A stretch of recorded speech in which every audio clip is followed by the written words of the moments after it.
All right. We're good. Good. All right. Hey, what's up, everybody? Thanks for joining us for another episode of the Going Yard podcast. Today, we are joined by Nate Trosky of Trosky Baseball. Nate, thank you so much for taking the time to talk with us today. Pleasure to be here, Dan. And Tyler, thank you for the opportunity. Hey, Absolutely. We really appreciate you taking time. We know you're busy. You have a lot of things you could be doing. First off, how's your health been through all this quarantine? Good? Yeah, doing good. Just getting better every day. I hear you. If you can, for our listeners who may not be familiar with you, if you could dive in and kind of talk about what you've been working on over the past couple of years, and what that's been like, from when you started. The last couple of years has been really focusing on player development.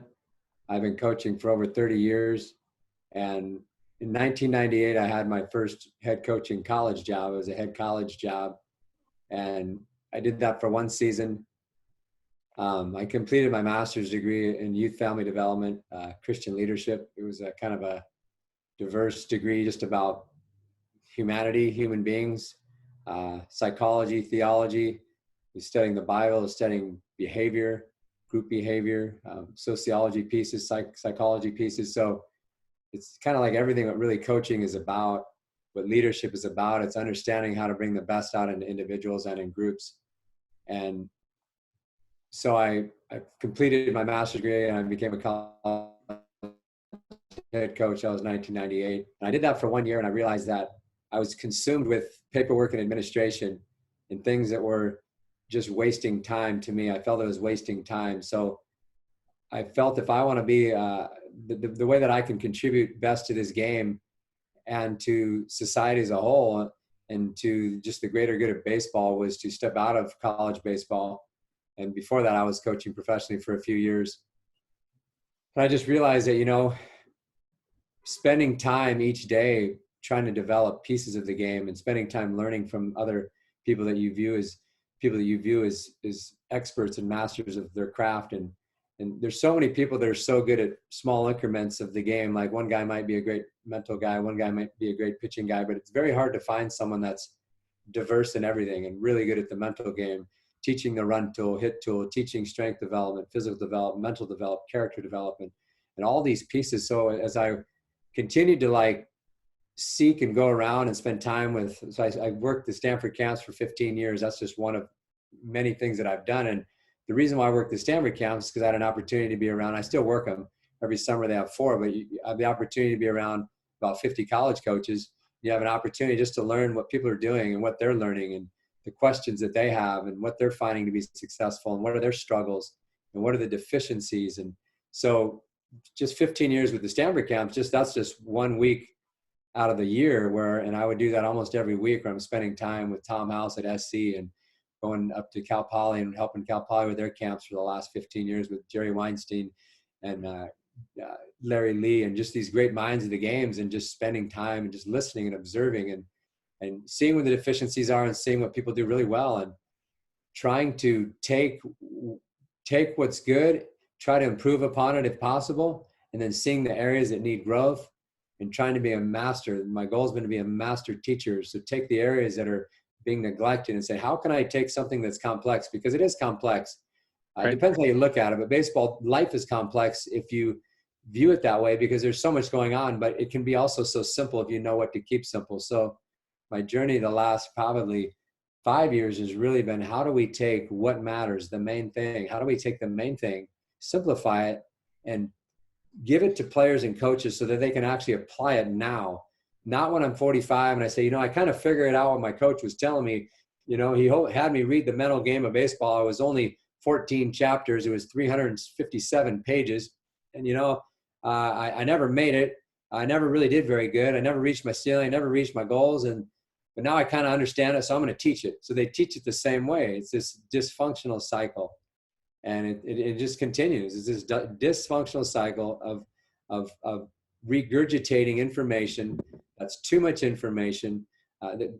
First of all, what is the right information? The second is when do you give it and how much do you give it? It's just because you have information, it doesn't mean it's the right information for that player at that time. So, and how much do I give him? And when is he going to be open to respond? And then my message to him, My message to him, is he really going to be able to own it? If he's 12, if he's 14, if he's 16, if he's 18, if I'm talking mental game, if I'm talking baseball IQ, understanding situational baseball on defense, whatever I'm talking about, do they really have the capability of grasping what I'm saying? And what I'm saying, is it like simple, but is it right? So, I go through my experience as a player, my experience as a coach, and I'm saying, gosh, man, players are confused. They lack confidence. They have all kinds of uncertainty. Coaches are uncertain. I spend time with all kinds, the highest level guys, they're uncertain too, because there's not really this dictionary that says, okay, this is the equation for this. So actually in the last month, I've been working on the 50 laws of the sixth tool, and I just completed the first 10. So it's going to be 10 volumes. They're very simple. And it's the first 10 is the 10 laws of the sixth tool. And then we're going to have 11 through 20. And then we're going to have 21 through 30. And it's going to go through 50. But basically what it is, it's taking non-negotiable, undefiable, unopinionated principles. That's not my opinion. They're basically the laws of God. It's like the law of gravity. It's the law of the universe. What are the laws of the universe, and how do they apply literally to a coach and to a player? So I'll give you an example. Law number one, the law of process. The law of process, and they're all very simple. And that's one of the secrets. If it's not simple, they won't be able to remember it. And they won't be able to apply it to their daily living. Because if you can't memorize something, and if you can't say it like you know your name, you don't know it. And when you know something, you have to know it unconsciously. And if you don't know it unconsciously, because you have to engage your conscious mind, that means you don't know it. Because if you have to think about it and you're in competition, what happens? The guy is safe. You just missed the ball, right? You made an error because you're trying to think and do. You can't think and do. So it's the same with our life. Life is fast. The game is fast. And if you don't have principles and values that you live by and that you know are non-negotiable, they govern your life. And these principles are non-negotiable principles. They're changeless. They're timeless. So principle one, give you an example, the law of process, the law of the process. To anything and everything, there's a process to succeed. So this is the definition. To anything and everything, there's a process to succeed. And in order to succeed in a specific area, you must find, learn, own, and execute that process one day at a time. The process. Now, so you go, I want to be a master shortstop. I want to be a master catcher. I want to be a master catcher now that plays it in the Pac-12 and goes in the top 5 rounds and plays in the big leagues. Well, there's a specific process for everything you want to accomplish. If I want to be an average guitar player, if I want to be a master guitar player, if I want to be a studio guitar player, if I want to go on tour and make it my profession, there's a process. And what everybody's seeking is this process. They're trying to, how do I find my way? But the problem is no one knows how to find their way. And we keep giving them more information. Is all what's happening is we just keep giving more information, more information, more information. Right. You want to say something? Real quick, because you know one cliche you always hear in baseball: trust the process, right? Right. Coaches say it all the time, but I don't think kids understand. Well, what does that mean? And there's no explanation to it. Coach, well, just trust the process. I mean, coaches say it all the time. Right, and it's a good point. Trust the process. First is you have to have a process so you can trust it. So the question is who is helping you shape your process? And you're only as good as your process, because your process is your recipe. It's your daily routine and habit, daily. So if I want to be a master pitcher, I want to dominate on the mound. There's many components. So we go to the law of unintended consequences. So this is going to apply to the law of process. The law of unintended consequences is very simple. What's left unintended goes unintended, and what's left unintended will diminish and decline. Identify what needs to be attended to and attend to it. Now, so as a pitcher, the key for a pitcher is to identify all the characteristics and qualities he wants to be good at. Because whatever he leaves unintended on a daily basis, you know what happens? It will diminish and decline. It will not develop.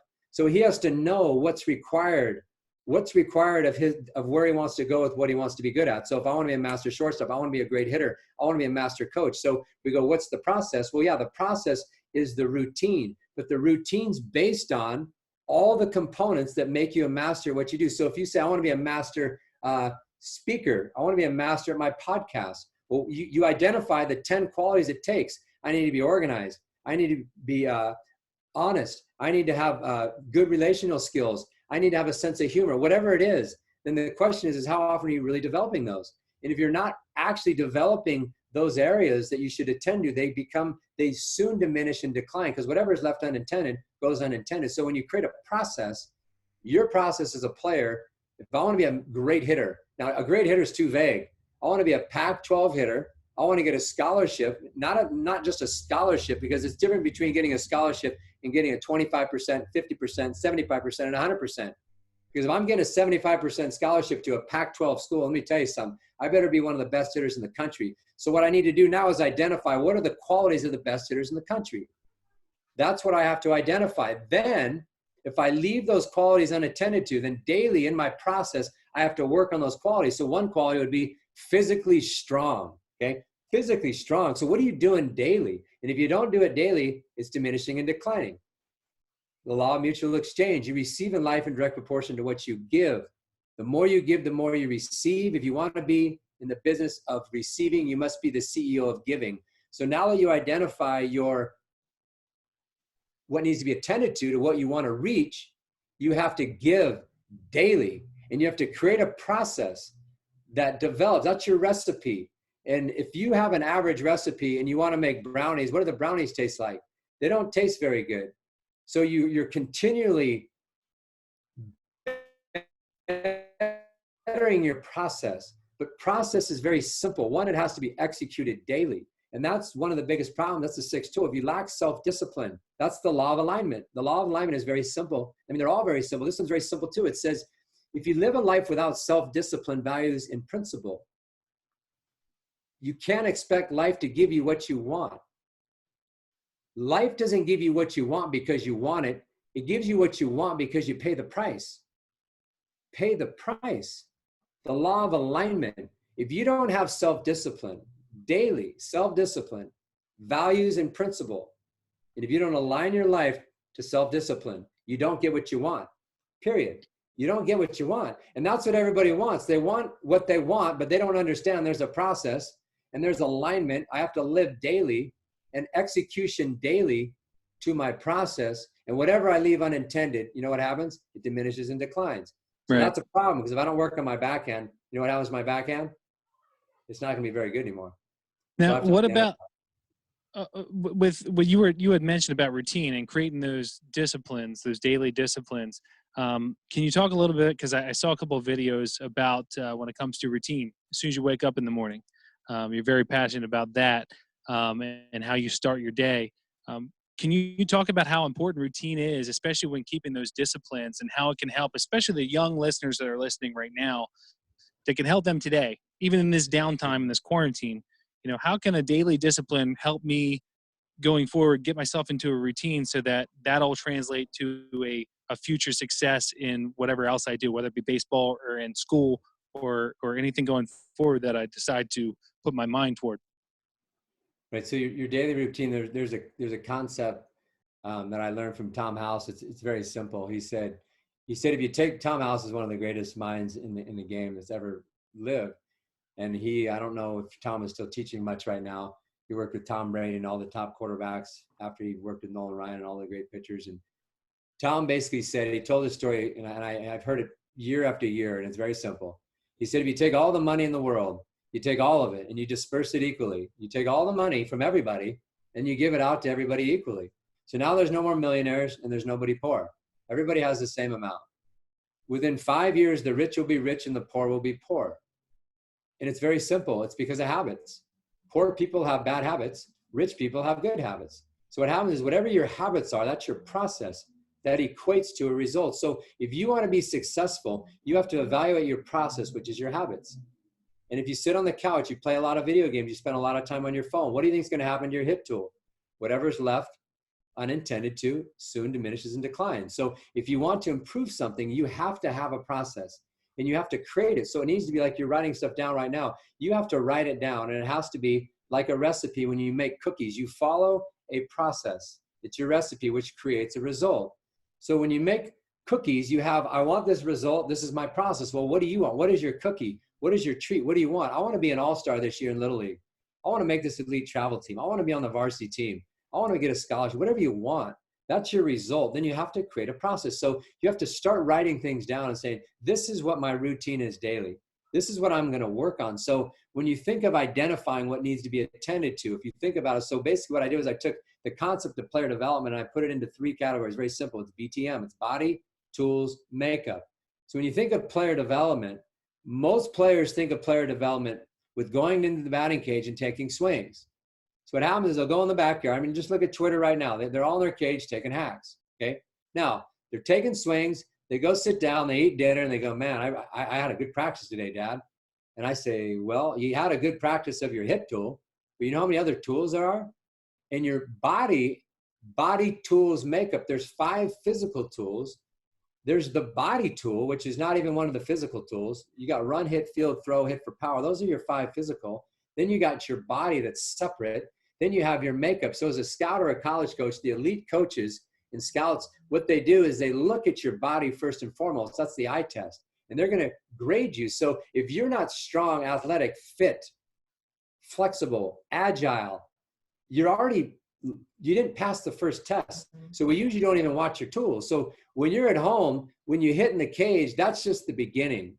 And when you create your routine and you create your process, it's BTM, body, tools, makeup. So what are you doing? So you create a schedule.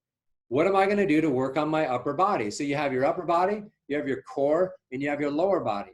So you say, okay, 3 days a week, I'm going to work each component.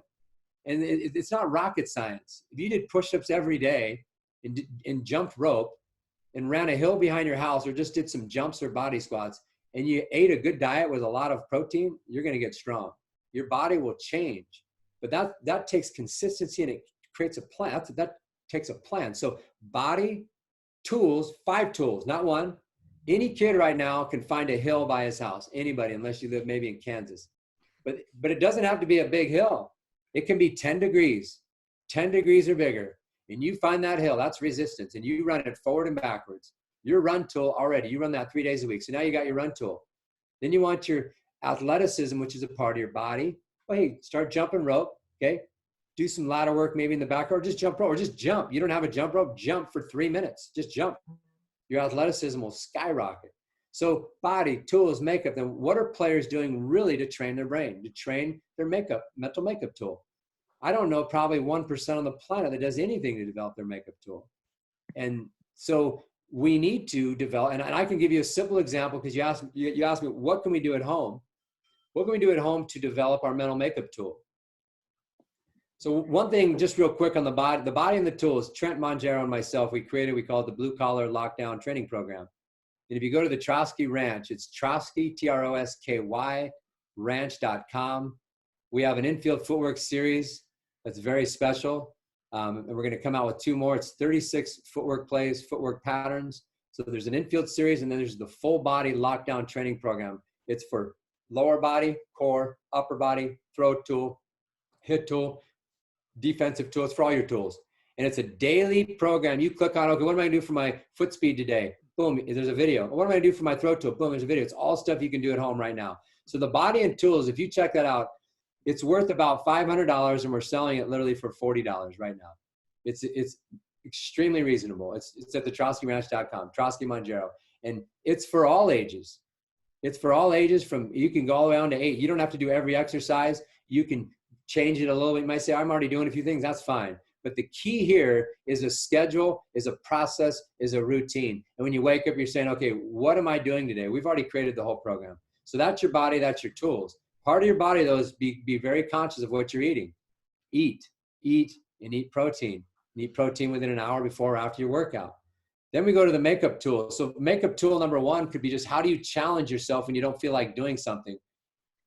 The mind is a muscle, just like your bicep, just like your pecs, just like any part of your body. It's a muscle. And when you train the brain, what happens? It develops.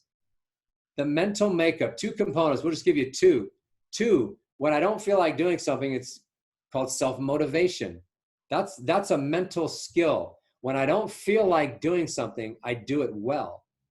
When I don't feel like doing something, so my challenge for all the listeners, it doesn't matter how old you are, when you don't feel like making your bed, when you don't feel like helping mom in the kitchen, when you don't feel like emptying the trash, what do? And if you do it well, what you're doing is you're developing the mental muscle. And that will translate to the baseball field. When you don't feel like taking extra swings, when you don't feel like getting extra reps, it translates. Self-discipline, tool number 2. What do I do when no one's looking? What am I doing right now at home every day when no one's looking? Are you doing what's right? Are you getting better? You pay attention to detail. That's self-discipline. Those are 2 components of the 6th tool. I can work on that all day. The third one is self-control. So how do I respond when things go wrong? First of all, do I whine, complain, and make excuses right now because I don't have practice? Or am I finding the advantage and the disadvantage? And great players, 6-tool players, champions, they find the solution to the problem. They find the advantage to the disadvantage. Excuse me.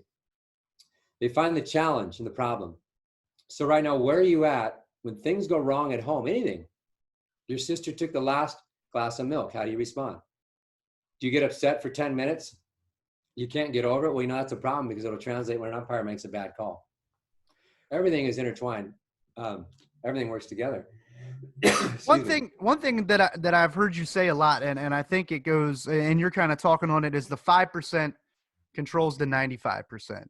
And I think a lot of people are like, oh, the game's, more mental than it is physical. And it kind of gets lost in the weeds a little bit. You know what I mean? And, the things that like coaches kind of go into don't always make sense to teenage kids or even, 5 and 6 year olds. Sometimes I think they forget how to make the game fun. But as you get older, the mental side of the game can be a big difference in, understanding base running and secondary leads and taking an extra base on an overthrow and knowing where to be on cutoffs. And, I find that, a lot of those things can be done mentally, visualizing and going through it. And how much do you subscribe in, visualizing things and before they happen and practicing them in your mind? You know what I mean? Yeah, I think it's great, but I don't think most people are going to do it.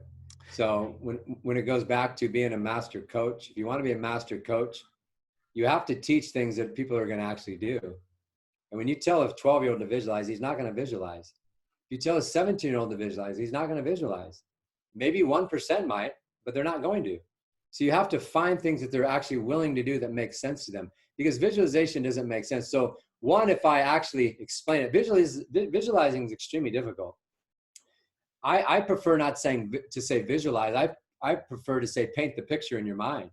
Paint the picture, because it's almost impossible to actually visualize. I've tried it for 40 years. Put a bat in your hand and literally try to see a ball coming. You can't really see the ball. You're trying to. It's very difficult. Now, can people get better at it? Sure, but you got whatever you want to get good at, you got to do it often. So if you visualize once a week, it's not going to do any good for you. I mean, if you're whatever you do, you have to do it often. So we have to really choose what we're going to do. Visualizing to me is more about painting a picture of what you want to see. That's the visual image you're painting in your mind. And when you paint a picture, literally, this is what I want to happen today. So my 2 nephews, when they made the area codes last year, they both made the area code team, which there's only been, I think, 4 family members that have ever made a combination area code team in the history of the area codes.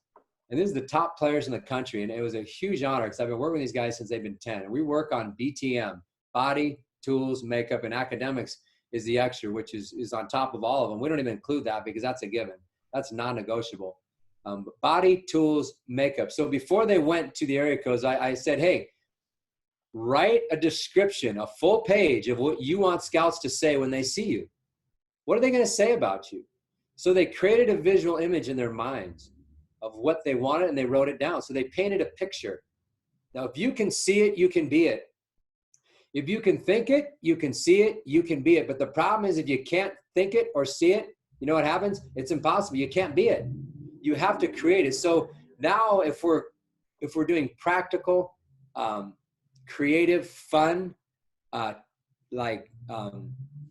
examples of how to visualize versus saying, hey, Johnny, I want you to sit home before the game tonight and visualize yourself taking swings and hitting balls. Well, he's probably not going to do it.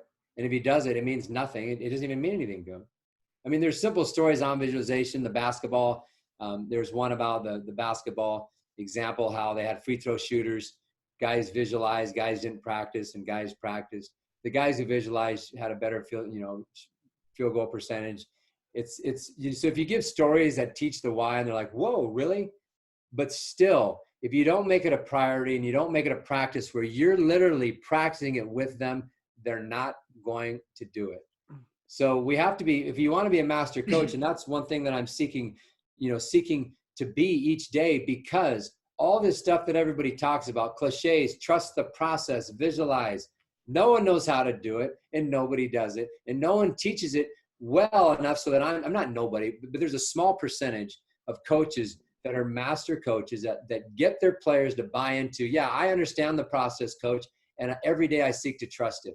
That means I have to be great at articulating and teaching and getting them to buy in and say, you know what, I get it, coach, and I'm on board and I own it. We have on our Twitter, I'd like to ask you guys as you're listening to the podcast here, if you can follow us on Twitter, Instagram, Facebook, YouTube, all these channels. We got all kinds of free information. And on Twitter, what I'd like you guys to do is anything that you appreciate that we're talking about, that's sparking something inside you. Maybe you're learning something, or it's re-sparking something, or reminding you, or giving you a different way to say the same thing. If you can tweet out what you appreciate or what we're talking about here and just tag us on it, and we'll respond back to you. We appreciate that. We're trying to, build our relationship base, and we appreciate you guys being on. And so we have on our Twitter, we have a Make Your Bed Challenge. And the concept in the Make Your Bed Challenge is very simple. If you want to be a champion at whatever you do, you want to be really good, you want to be above the norm, we say another level, we say separation amongst the elite, whatever level you want to separate yourself from, because parity is everywhere. So if you want to separate yourself, it's the smallest of degrees, it's the 212, it's the 451. Water boils at 212. Fire starts at 451. It doesn't happen at 450, and it doesn't happen at 211. It's 1 degree. And if I can be 1 degree better in 10 areas, I'm 10 degrees better. And that starts to separate. That's called separation. So if I'm an average player and I want to be a good player, I got to separate myself right now from the average. So I'm going to try to be 10 degrees better, 1 degree in 10 areas.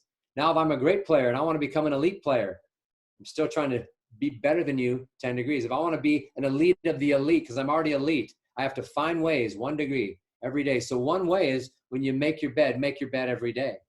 Make your bed every day. It's the Make Your Bed Challenge. It's very simple. But when you make your bed, we talked about one of the self-disciplines of where Dan was talking about how do we actually have this in our process. Well, a piece of the process, make your bed. And when you make your bed, this is what I want to challenge you to say. We call it the ITB Make Your Bed Challenge. It's I'm the best.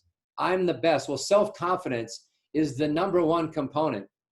Number one, okay, to dominate, to reach peak performance, to have master performances, to be great on the field, to be at your best. It's confidence. To be a great teammate, to be a great contributor, it's confidence. So how do you develop? Because confidence is not only learned, it's earned and it's learned. It's not only earned, it's learned. And everybody's like, you learn, you earn it. You have success, right? You put the work in. When I'm prepared, I'm confident. When I'm successful, I learn to be confident. Well, yeah, that's true. But what happens when I'm not playing well? I have to learn to be confident. One way we do that is through self-talk. And we become the masters of self-talk. Muhammad Ali was the master of the masters of self-talk. And so I created these acronyms, but very simple on the Twitter challenge. It's very simple. When you make the bed, you say what Rod Carew said, Hall of Famer. He said this every time he stepped in the batter's box. He said, I am the best. He said, I'm the best hitter and you can't get me out. I'm the best hitter and you can't get me out, Nolan Ryan. I'm the best hitter, Bob Gibson. You can't get me out. Tom Seaver, I'm the best. You can't get me out. He said it like over 10,000 times. He said it every time he stepped in the box. That needs to be a broken record. Was Rod Carew the best? No, he wasn't. He knew he wasn't the best. That's not the point. The point is mindset and mentality. You can't beat me. And when we think big and we paint a picture in our mind, the body seeks to accomplish what you're thinking. It literally seeks to accomplish. And that's why the best performers think the biggest. Period. They're not the most tools and the most talented. So as you make your bed, it's the ITB Bed Challenge. ITB, I'm the best. So as you make your bed, you say it over and over. I'm the best hitter and you can't get me out. I'm the best fielder and I'm going to get you out. And you become the master at saying that. So when I'm taking the field, I say it over and over in my head, I'm the best fielder and I'm going to get you out. I'm getting everybody out. I want the ball today. I want the ball. And it takes away all the negative self-talk, all the worry, all the doubt, all the frustration, and it removes it because it doesn't allow it to come in. And then when you're a pitcher, you say, I'm the best pitcher and I'm going to get you out. And you say that over and over, and you play it in your head like a broken record. And it becomes, this is how you learn to develop confidence. You can learn it. Not only is it earned, it's learned. So make your bed challenge. It's on there. Retweet it. Guys, challenge your players. Challenge yourself. When you make your bed every day, make your bed like a Hall of Famer. Like a Hall of Famer.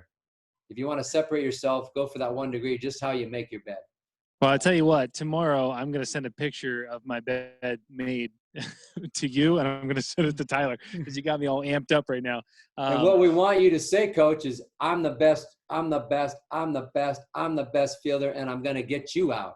And I need you to say it over and over, and you say it every day. By the end of the year, you said it 50,000 times. What do you think you think? You're like, yeah, I am the best. Now you better back it up with your hard work. Let's go. Well, I wanted to, with talking about this, obviously the self-talk is going to be a lot with developing leaders. So let's just say we got kids that are home right now and they may not be the most talented on the team. They may not be the biggest on the team. But it doesn't mean they can't be the leader on the team. So, looking at someone like a Dustin Pedroia, for example, he's the guy that gets the dirtiest and he's not the biggest. He's not the best hitter on the team, but man, he's a leader. Or a Jeter, for example, wasn't the biggest, but he worked his butt off and he became the captain.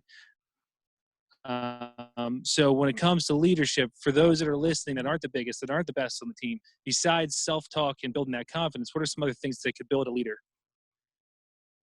Well, building a leader takes time. And what I would suggest that you do is you surround yourself with winners. And there's no age limit. When I was a kid, I used to hang out with men, adults. So if I'm in Little League, I'm hanging out with guys that are in college and pro ball. Now, not like going Friday nights going out with them, but like when they'd come over to the house for a party, let's just say it's my uncle who played in the big leagues, Hal Jr. So Hal's a big leaguer. I don't go hang out with the kids and go down to the pond. I'm sitting in the living room hanging out with my uncle Hal because I want to learn. I want to learn the trail. I want to learn from the players that have done it. I want to learn from the successful. So it's not about how old you are. It's about just being a sponge and saying, hey, you know what? I want to learn. So basically, for the last 25, 30 years, I've listened to John Wooden CDs. CDs don't even exist anymore, right? You can't even buy them, I don't think. Right. Tapes, CDs of Lombardi and Wooden over and over and over and over. Steve Springer's Quality of Bats, I heard that 30 years ago, and I've listened to that thing 400 times. Okay. Ken Reviva, I coached with the German national team. He came out and worked with our crew. I've listened to his CDs over and over. It's putting in your mind over and over people that are good at what they do, and you learn from them, and then you start to live.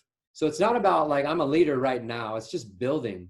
It's building on that muscle. It's building. I'm going to become a leader. I'm going to become better. And if you're not daily striving, so the 10 laws of the sixth tool that we're going to actually give them out here. It's going to be a little booklet. The challenge is not to read them one time and put it in the drawer. The challenge is can you memorize them and then can you live by them? And there was a tweet that was on Twitter, and they tagged me on it. And the guy's like, hey, Mr. Jager, Alan Jager, which is my really good buddy. He's like, hey, Mr. Jager, check it out. I was cleaning my room and I opened the drawer, and at the back of the drawer was my mental game notes from our camp. He was like, so cool. Check them out, Alan. And then he shows the picture of his mental game notes. And I'm like, that's not cool at all, because you haven't read them one time in 1 year. They just went in the drawer and you closed it. And that's what everybody does with information. If you want to be a leader, you have to train your brain every day, and you have to memorize. You have to study. And if you want to have impact in people's lives, you can't just show up and say, I'm pretty cool. And I played in A-ball. It doesn't matter. That doesn't mean you have skills to lead and to inspire and to motivate and change people's lives. That's a whole nother skill. And you have to start today. It has to be a part of your routine. I read, I take notes, I review, I memorize. And what I've been doing the last several years, I've been writing acronyms because it's so difficult to remember anything. So the acronyms have been, it's interesting. I'm learning so much about the brain because the brain files information. It likes to be organized. And if you just throw a bunch of information in your mind, like after this podcast, you won't remember anything a week from now. You won't. But if you're writing down bullets and they're very simple, you got 5 bullets from this experience and you read them all week long, you know what will happen? You'll start applying them to your life and it'll change your life. And you're building and building and building. So it begins with surrounding yourself with champions in gathering information and growing and making it a priority. This stuff just doesn't happen. I didn't learn the mental game. I learned the mental game because I've made it a priority every day in my life to pay attention to it. What are my thoughts? Because literally you feel what you think and you do what you feel. And the mental game is so simple. You feel what you think, period. I feel what I think. You feel what you think. The guy in the box is going to feel according to what he's thinking. So if he wants to feel confident, how does he have to think? He has to think big. He has to commit. He has to clear his mind and commit to do what he's doing. It has to be clear. I can and I will. And once he starts having what pitch is coming, I'm not sure. He starts to have any ounce of doubt. What happens? He loses confidence. So the mental game is based on what you're thinking. So you constantly, throughout the day, just take inventory. Why am I tense right now? Why do I feel pressure? Why do I feel anxious? Why am I worried? It's all a product of your thoughts. So you have to learn to change your thinking. And that's what great pitchers do when they just give up a 2-run home run. That's what a batter does. Now when it's a 1-2 count, he just let a good pitch go by. If he can't clear his mind with a 12-second bounce back, he has no shot at all. Game over, next pitcher's out, you're in the back in the pen. Batter, sit down, you're out. Your ability to take inventory and refocus immediately, and that takes practice. It's recognize, release what's going on, and refocus. You feel what you think and you do what you feel. So those little phrases, my challenge is you memorize them. Coaches, players, I feel what I think and I do what I feel. So if I want to do great things, I want to hit rockets, I want to make pitches, I want to make plays, I need to feel confident. And I feel confident because how I think. Think big, feel big, play big, get your mind right. And it's a practice. And we begin it with the day of making your bed. The ITB, Make My Bed Challenge every single day. One small victory. I'm the best fielder. I say it 20 times. I'm a shortstop. I say it 20 times. I'm the best fielder. And you can't get me out over and over. I'm the best pitcher and I'm going to get you out. That has to be my mindset because the body literally seeks to accomplish what you're thinking and picturing. So whatever I'm thinking and picturing, my body will, and that's, you're talking about guys that are not that talented. Guys, talent is very, very, it's overrated. If you find a guy who's talented and his mind is right, you know what happens? He's in the Hall of Fame. He's a Hall of Famer. There's guys all over the map that are average talent, but their mind is huge. Right. Pete Rose, no tools, grades low in all categories. He's the greatest player of all time, top 3, top 5, one of the greatest, the greatest. Take your pick. How many tools did he have? 0. But you know what he had?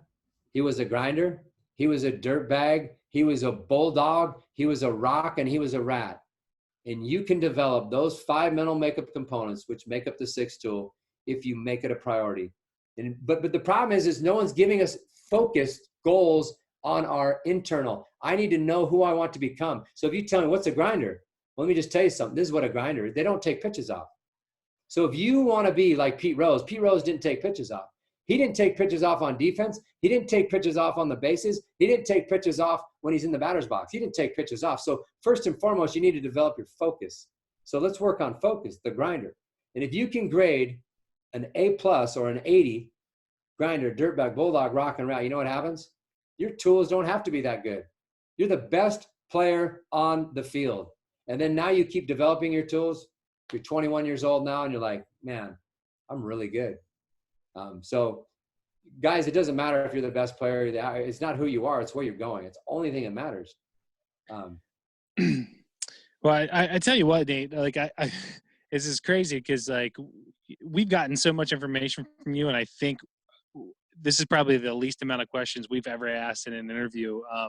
This has just been fantastic. And I absolutely mean that 100% honest. I've gotten so much out of this as a person, and I don't even play anymore, but I'm a coach. And it's just one of those things where I'm gathering so much from you, from everything that you're saying. And if there are people listening right now that aren't getting that same feeling that I'm getting, they're not listening. I think it's amazing. So I really, really appreciate that. I really do. I do want to ask you this, because it sounds like you've had some mentors in your life. If you could recommend anybody that we could reach out to for our podcast, because one thing we like doing is connecting people to good stories, to good leadership, to good mentorship, to bring on the show, so that would give value to our listeners. If you could recommend anybody to come onto this show, who would that be? Well, I'd recommend quite a few guys. Some guys that are in my circle that I think have impacted me as a person, as a player, and just two players. You know, I want, when you think of yourself, players, think of yourself in several categories. It's not I'm just a player. I'm a person too. I'm a human being, and your job is to develop as a person and a player. It's the person. And when we scout, when we're out scouting in the professional world, we're not just looking for good players. We're looking for great people. The person, the player, and then the athlete. Okay, the player is not the athlete. Your athleticism is the athlete. The player is how you play the game, and the person is who you are. These guys have impacted me as a person, you know, and as a coach, and you know, even when I was a player. Jerry Weinstein is one of the finest minds in the world. He is an amazing human being, and I coached when I was playing. We played against him in college. We coached in the College World Series. He was on the other team, and they ended up beating us. But we always looked up to him, and I spent about 10 years off and on working with him. Not 10, probably 5. And you know, Jerry speaks. He's got stuff on social media. He's always giving information. He's amazing. Steve Springer is one of the best guys I've heard, you know, talk on hitting, getting your mind right. He's amazing. Alan Jaeger's awesome in just many categories, from breathing to throwing to life, to simplifying. And Trent Mongero has become a recent partner with me doing infield camps and training this blue collar lockdown program. Trent is very simple, and he what he says is simple and it's right. And he's, you know, last year he was high school coach of the year, the top coach in the country. He's awesome. So Trent, yeah, all those guys. I mean, I could keep going. I don't know if you want more. No, that's wonderful, man. That's an all-star lineup right there. That's pretty awesome. That's like an audio library for life right there to listen to go through some of those lines and dive into, you know, some of their thoughts and ideas. Right. Where, Nate, for those who may not follow you, who want to jump into the Twitter challenge, where can people find you online, YouTube page, website, all of those things that you are online and then on social media? So Trosky Ranch is where we are hosting all of our new mental game. And you know, it's just all the beginning. Because I've been so busy running teams and scouting, coaching. It's been spending more time in player development, not necessarily with the team, but with coming up with concepts, ideas. So the Trosky Ranch has some mental game stuff we got on there. It has some training series videos for purchase, and they're awesome. It's the blue collar lockdown, footwork stuff. So the Trosky Ranch and Trosky Baseball, Twitter, Instagram, TikTok, YouTube, I think is Trosky 247, and Facebook is Trosky Baseball. And if you guys could, you know, tweet something out and tag us on, it'd be awesome. I'd appreciate that at Trosky Baseball. And I think in closing, one thing that I would like to say is there's a Bible verse, and what I love to do is take Bible verses and think them through and how do they apply to baseball. And there's a verse in the Bible that says, "The workers are many, but the laborers are few." And I first of all, that's a beautiful verse, but I'm going to apply it to baseball. The players are many. Players are everywhere, but the workers are few. Players are everywhere. So the question really is what do you want, first and foremost? Because your intentions, players, is what you want. So you have to be specific, because your body will seek to accomplish what you're thinking. So if you're saying, I want to get drafted, well, you know what? You might get drafted in the 38th round. There's a significant difference between a first rounder, a 5th rounder, 10th rounder, 15th rounder, 20th, all the way up to the 38th round. Okay, there's a significant difference because the tools are different. The self-discipline is different. It's all different. The body's a little different. So you go, what do I really want? Do I want to play college? Way too vague. I want to be a Division I. I want to play Division III, and I want to play on a championship Division III team. Now they're looking for Division I players. If I want to be just a Division I player, there's Division IIIs and NAIs and JCs that are better than Division Is. So Division I is not like the mark. It's what level. You have to be I want to get drafted. Well, what round do you want to get drafted in? My nephew right now, he trains to be a first rounder. We train every day to be a first rounder. I got to meet him right now, actually. He trains to be a first rounder. And if he trained to get drafted, you know what? He wouldn't work very hard because he will get drafted. The first round is a whole nother level of self-discipline. So your intentions are everything. So guys, write down and be specific. And if you're a young guy, you're 8 years old, hey, Carlos Correa, when he was 6, he decided what he wanted. He said, I want to be a big leaguer. El Tuve, when he was 6, I want to be a big leaguer. I'm not telling every kid he has to train 4 hours a day. Go have fun and play wiffle ball. If you want to be a big leaguer, buddy, go play wiffle ball until you're 12 and get about 3 hours in a day. You know what's going to happen to your hit tool? You're going to be off the charts, okay? So understand what's important to you and then align your life. And you have to work. And it's not work if it's something you really love to do. And there's no such thing as burnout, guys. Burnout doesn't exist because if you got burnout, it means you don't really love it. So go do something else. And if you are getting burnout and you do love it, that means the people in your life are burning you out because they're negative and they keep driving hammers in the cut. They're just nailing you. They got coaches, parents, you got to relax. There's no perfection here. This is imperfect perfection. There's no perfection. Let them enjoy the game. Let them enjoy the process. Yeah, teach, but find your times when to teach and don't micromanage because no one wants to go to practice when they're getting micromanaged. So guys, identify, get the work in. The players are everywhere. There's hundreds of thousands, but the workers are minimal. Put the work in and enjoy what you do. Love it. Awesome. Man, that was you guys perfect. like Pete Rose? Like Pete Rose at all? Yeah. Oh, yeah. Okay, Pete Rose quote. We'll end with a Pete Rose quote. He said, baseball's a hard game. If you love it hard, it'll love you back hard. But if you don't, all of a sudden you'll find yourself on the outside looking in, wondering what went wrong. Love it hard. And that's what he did every day. He loved the game hard. And if you don't, all of a sudden you'll find yourself, just like you guys, on the other side, just like me, wondering why we're not playing anymore. Yeah, you got to love it, and you got to keep practicing. You got to enjoy what you're doing. Love it hard. Man. Awesome. I love it, Nate. I really, really appreciate you coming on and just spread the knowledge. It was beautiful. The way you ended it there was absolutely. There's so much to take home for our listeners and for us as parents and as coaches.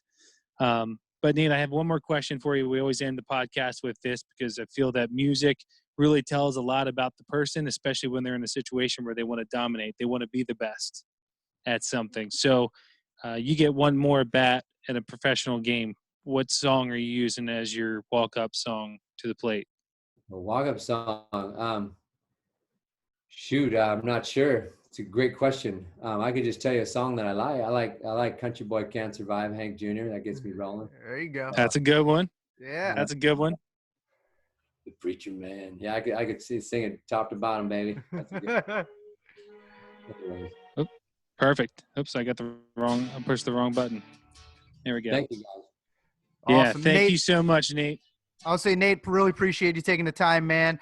Best of luck moving forward. Love to stay in touch with you, and I can't wait to see what all comes out of this quarantine and when we get to the other side with everything you're doing.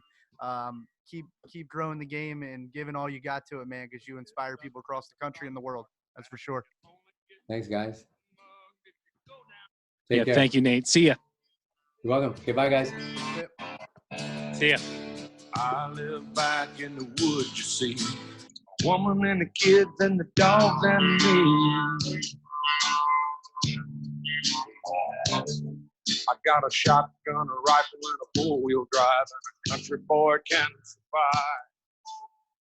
Man, a lot in that one, man. So many good things, and we didn't have to say much, which is kind of cool. It's a shame. It's a shame that all good things come to an end sometimes, right? You know, right? That was beautiful, but yes. But you know, it's a good tease for a lot of people if they want to check out what he's doing for real. It sounds like he's, especially with that workout program. You know, $200 program for $40. Why not? Especially in your situation now in your home, looking for something to do, stay active, stay busy, stay in shape. But make Well sure you check said. him out on all things social media. And you can check us out on all things social media at Go in Yard Podcast and on Twitter at GYP Podcast.